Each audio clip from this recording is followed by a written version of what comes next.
Okay, shout out to my cousin Fred. Okay, we're gonna be back at it at the top of the week next week.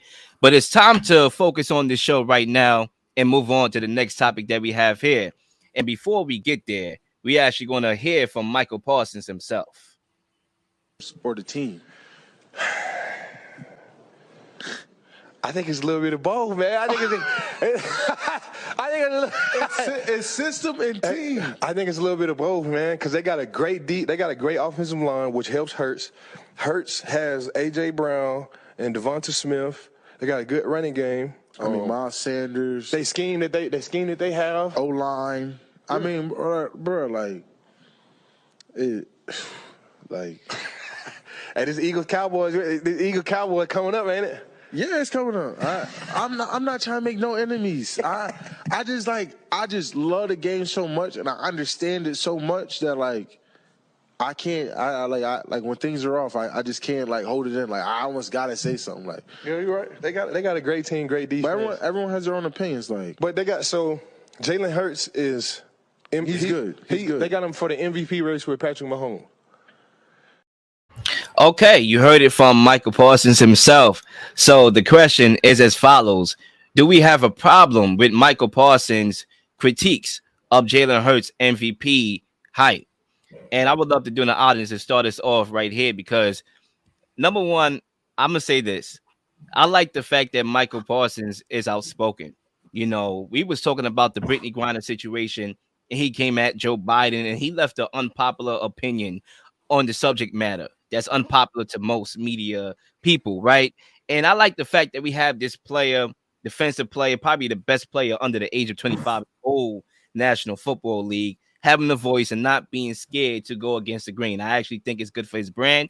I think it's good for the brand of the National Football League. And I think this podcasting brand with players that are actually playing the game and sharing real life experiences as the season goes on is actually a great thing for the NFL as well. So I want to start off there.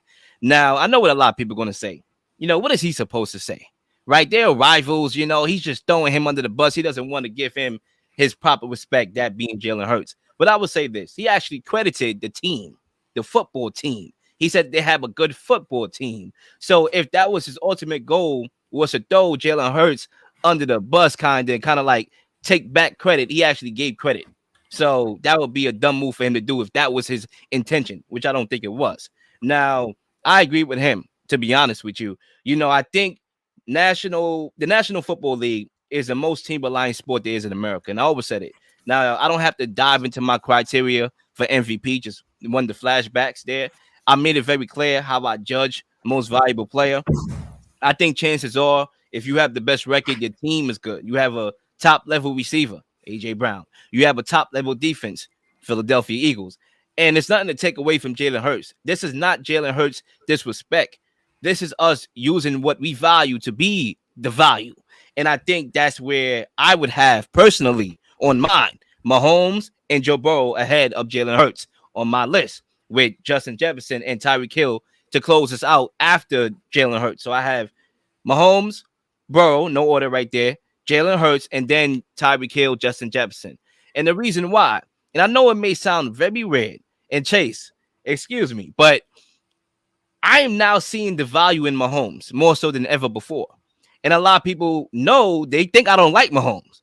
And I didn't have Mahomes as my MVP in the past couple seasons because I was like, you have Tyreek Hill, Hall of Famer. You have Travis Kelce, Hall of Famer. You have the coach in Andy Reid, Hall of Famer, grand schemer. But now that he lost Tyreek Hill, who is a potential candidate or should be himself, you just lose that and you working with Juju and MVS, I would be a fool to not follow my same formula. I am seeing the value this year more so than ever before with Patrick Mahomes, and that's why he's ahead of Jalen Hurts to me. And Joe Burrow is ahead of the pack, in my honest opinion. I think he's my favorite because he beat, Mahomes in that head-to-head. So, I have to factor head-to-head. And I think he's going to have another chance to beat out Josh Allen on January 2nd to propel him to, that status where he needs to be to potentially win the award. So if you ask me, I'm going Joe Burrow number one because his offensive line stinks, even though they played better the last week or so. it still stinks. He doesn't have the time to survey the field. He has to make quick decisions. His mental clock is faster than the most quarterbacks in the league, and he's still able to be explosive and deliver surgically down the football field. And I'm going Mahomes number 2 because Mahomes has shown me that he is literally the best player in the National Football League at quarterback is concerned, and I have to give it to him. So, and then I'll go Jalen Hurts, and then I'll go Justin Jefferson, and then I'll go Tyreek Hill. Lil Shadamas on the mic. Oh, yeah. So I'll say this, right? I understand what Micah Parsons was saying, and if you listen to the whole clip, you understand it, and you shouldn't have a problem with it. But I just know the part about him, kind of throwing Jalen Hurts under the bus. Not really, but he kind of did. I know no matter what his real intentions were, that's going to get back to the Eagles. And I think when it comes to Jalen Hurts MVP or Mahomes MVP, like, I could make reasonable cases for both sides. And I understand, like, the Eagles have a lot of things, right? They have a great offensive line. They have really good weapons, and they have a running game. They have a really good head coach. They are really well ran. Like, they're a great situation for any quarterback to be in. And when you compare that to Mahomes in Kansas City and some of the other candidates, like, it's clearly not ideal. But I just, like, I want to give Jalen Hurts his credit for how much he's improved. And I don't think any quarterback would be able to go into this situation and be as good as he is. And when it comes to the Parsons comments, again, I understand what he was saying. I don't think he meant any ill will by it. But when I compare, like, the Eagles to the rest of the NFC, it's like you could kind of make up or, you could devil's advocate for any weakness they have. But they have a really good quarterback. They have a really good running game. They have a really good offensive line. They have a really good defense. And they're going to have home field advantage most likely in the NFC playoffs. And when I just compare them to the Cowboys, it's like I see this with Micah Parsons. I see everything going on with Trevon Diggs. I don't know if you guys saw this, but after the game on Sunday, he was like tweeting out, like, why didn't he get credit for the interception on the Hail Mary the last game? Like, I watch Jalen Hurts speak, and I every time I watch him, I'm just so impressed by how serious he is and how locked in and focused he is to the game and winning. And I think his leadership and just the way he's played, it is rubbed off on this Eagles team in a big way. And the Eagles would not be here without him. I think he's very valuable, even more valuable than we realize, to just how good this team is. I think he's been the most consistent player in football for the majority of the season. You could go back and forth with him and Mahomes, but the Eagles have had one bad week, and they just win every other week. And I'm really impressed by him. And I think it's a little unfair to just penalize him because he has good things. Like, he plays for the Eagles. There's nothing he could do about this. And I think it's a little unfair to penalize him for that. And he's taking full advantage of the opportunity that he's being given. And I know we have our questions about, can you trust him in a playoff game? But I trust him more than Kirk Cousins in a big game. I trust him more than Dak Prescott in a big game. And if you ask me, like, one last thought, if you ask me right now, like, who would you rather take to come out of the NFC, the Eagles or the field? Literally any other team. Like, I'm taking the Eagles. I picked them to come out of the NFC in the preseason. There's no reason for me to go against that now. So I'm really impressed by Jalen Hurts. I think him and Mahomes both have reasonable arguments, but maybe I'm in the minority. I think I would still vote for Jalen Hurts. Chase, before you get in here real quickly, I'm gonna keep it real short.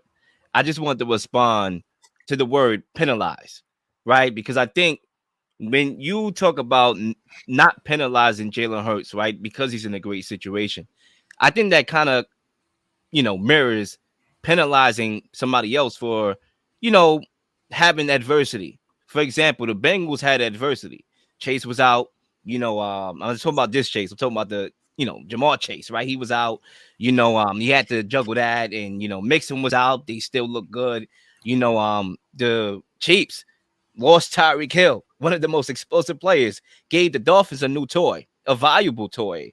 And Mahomes had to adjust. They had to adjust and kind of like live with being cheap, but still try to spend, smartly. And look at them right there. They had adversity to me. Their defense is not really that stout, compared to the Eagles, compared to, even the Bengals. I think the Bengals have a little better defense than the Chiefs. So, that's why I leave it.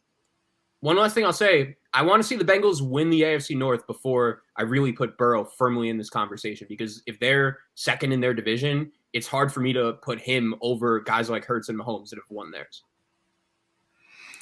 So I'll start off by saying this. Micah Parsons plays for the Dallas Cowboys.